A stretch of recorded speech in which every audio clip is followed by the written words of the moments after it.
Во Македонија возови нема, но во иднина ќе сме се возеле преку нова пруга со 160 км на час до Белград.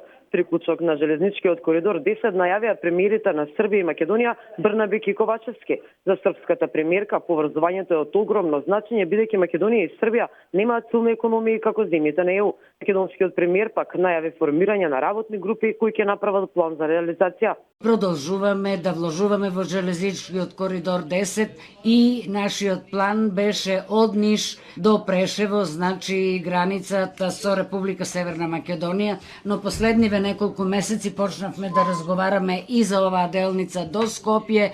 Нашата посветеност на унапредувањето на соработката со сите земји во регионот дава бенефити за нашите граѓани и ние сме држава, како и сите други држави во регионот со не толку силни економии.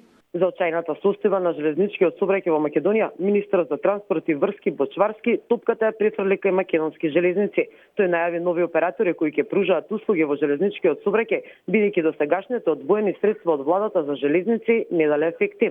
Нема денеска добри услуги граѓаните по македонските железници и заради тоа, она кое што сакам да го истакнам е дека доколку владата дава огромни средства на тоа предпријатие, ќе очекува и назад услуги. Подпишувањето на меморандумот е ден по отварањето на вториот меѓународен сајам за вино Винска визија Отворен Балкан, што се одржува во Белград. По официјалното отварање, Ковачевски се опушти во друштво на српскиот и црногорскиот председател.